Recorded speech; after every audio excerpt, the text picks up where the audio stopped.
Hello guys and welcome to this interactive video. I'm very excited. I am recording this from home. So let's get started. So yesterday we talked about a few new words and I would love for you to pause this video and fill in the words on the right spot in this drawing. You can also copy this. So please pause the video and I think within 1 minute, you can figure out the words belonging to this picture. So I hope you pause the video and let's see if you have it correct. So we talked yesterday about rise and run.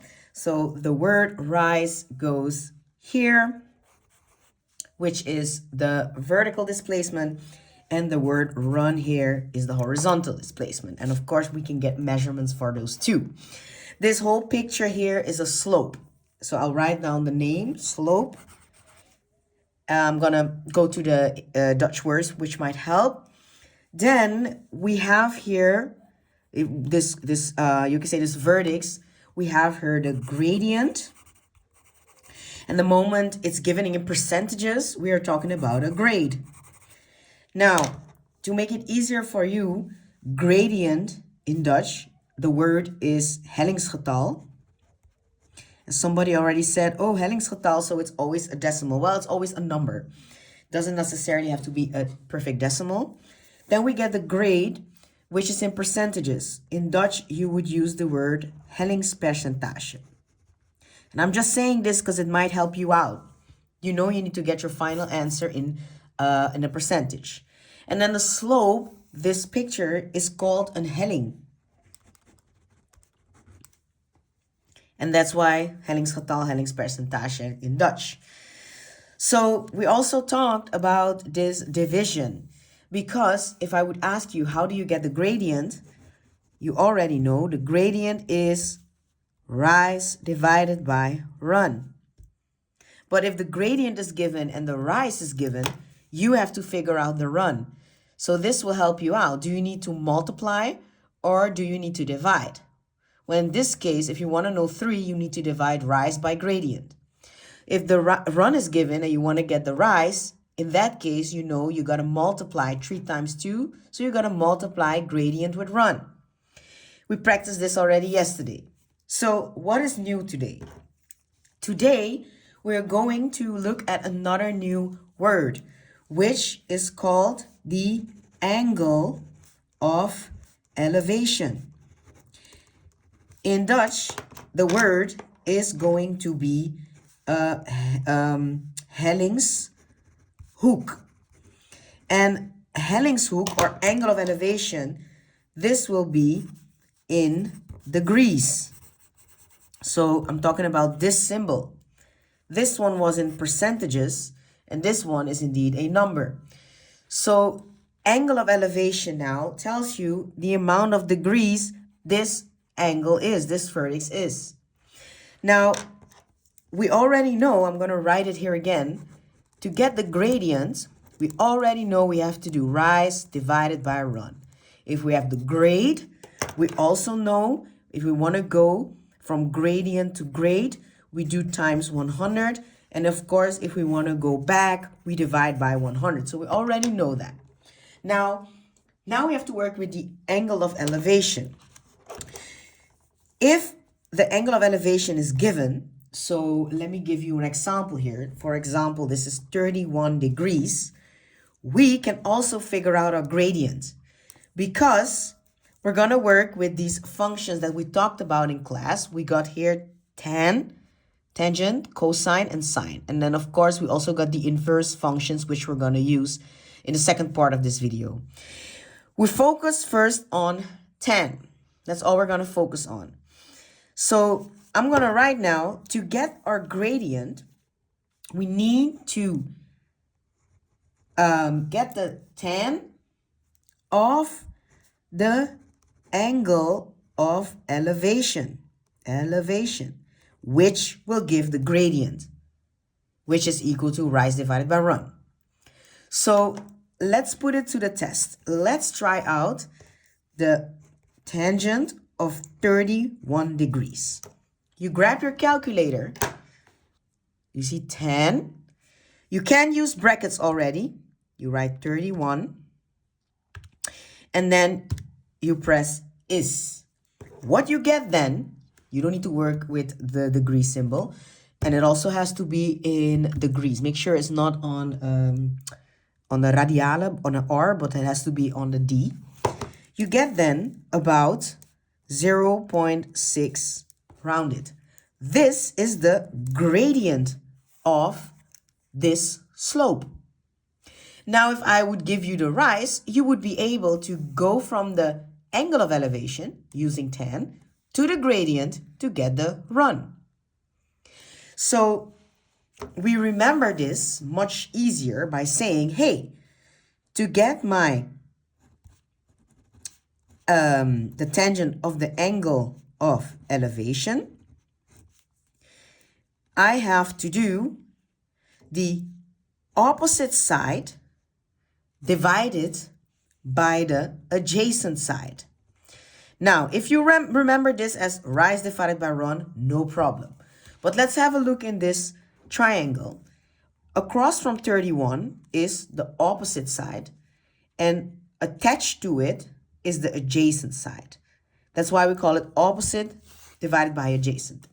I'm doing this because later on you're going to learn this riddle, like I can say like ezelsbruggetje, that's going to help you remember this. But for now, it's okay if you remember it as rise divided by run. So let's put it to the test, okay? Let's look at the example in the book, and then you can pause the video and try it yourself. I don't know which book it's from. I just write example, okay? Just ignore. So once again, we have a slope, 90-degree angle. That's always mandatory. We know 23, and we know over here it's 18 degrees. Now, what do we have? Can you please write down the rise? Write down the run. How would you write down the gradient? And how would you figure out, the missing measurement? Try it on your own.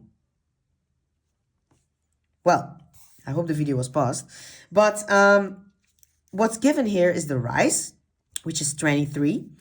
The run, we don't know. It's probably asked, so we write an X over here.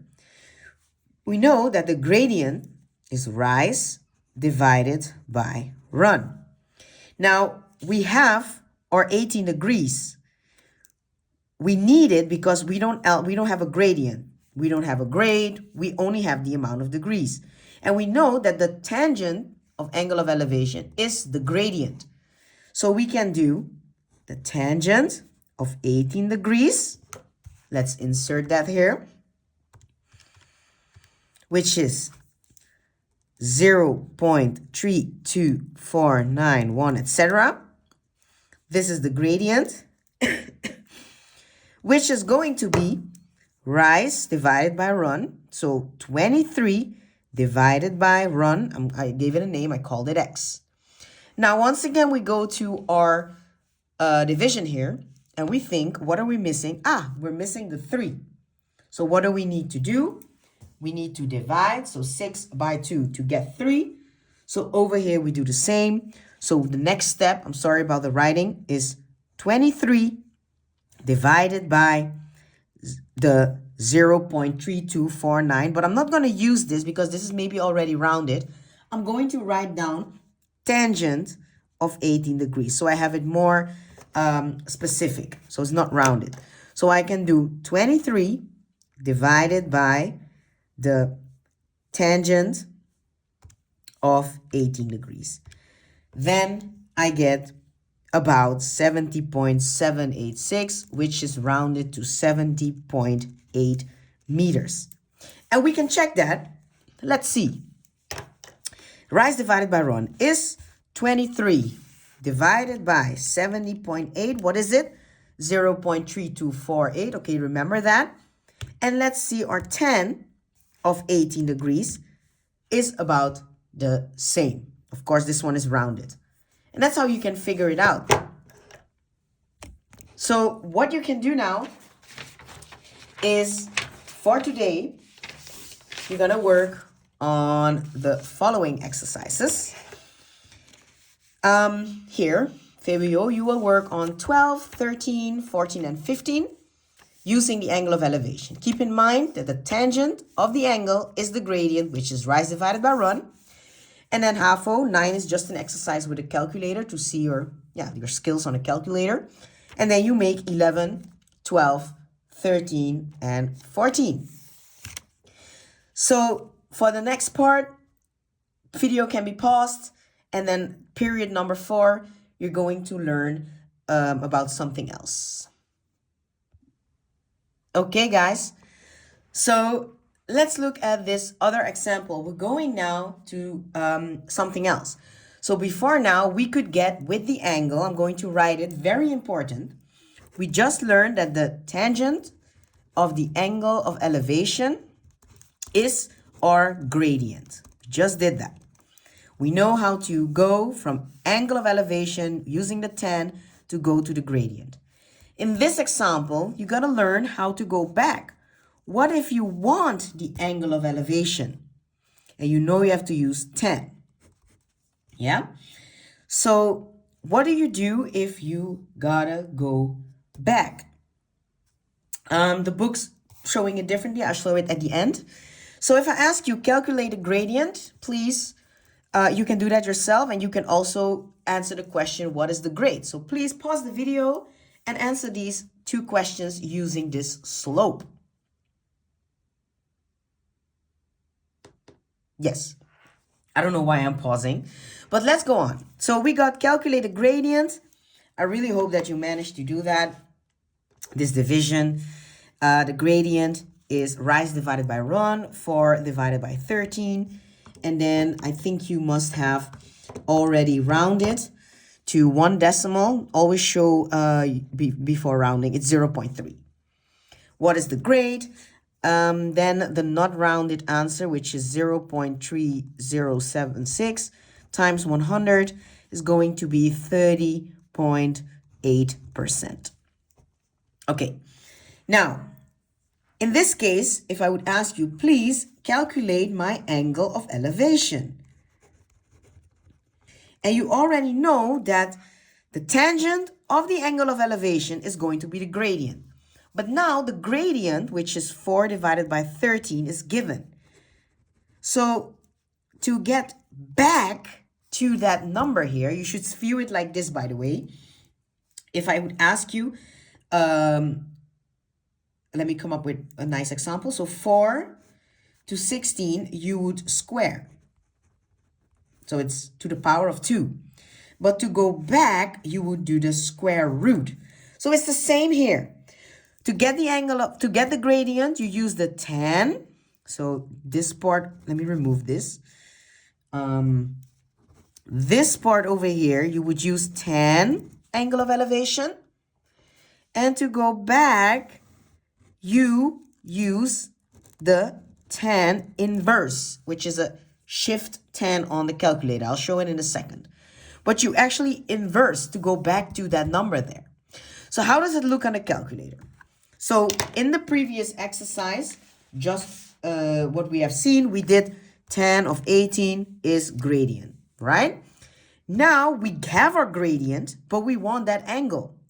So we do shift tan, which gives us this inverse notation, divided by, the shift tan of, indeed, the division 4 divided by 13. Make sure you put it within brackets. Yeah, because it's a fraction. Let's work also not with the rounded one. Then you get, apparently it has to be a degree of about 17.1 degrees. Now let's do a check if it's true.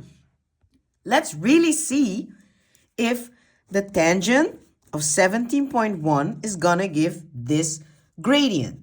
So let's see, tangent of 17.1 degrees, okay, 3076, and then indeed 4 divided by 13, 3076. It's the same.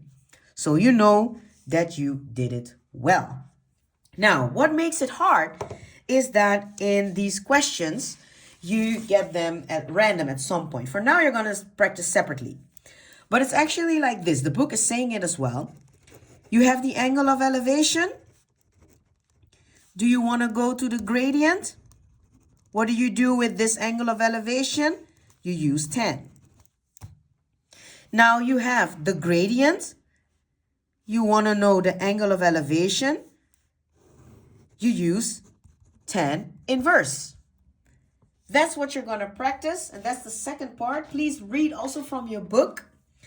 They also show you how to write it down properly because, of course, I wrote it pretty quick, but we use this notation for angle A, or it could be angle P in the front, yeah? So I didn't focus on the writing yet, but only for the on theory. So these are the exercises to make. The rest, 18, 19, 20. So going from gradient to angle of elevation, and HAFO 17, 18, 19. Now this video you can always watch back at home, but I expect from you that after the holidays, you make all the exercises so you have a happy teacher waiting for you. This has to be me, by the way. Good luck!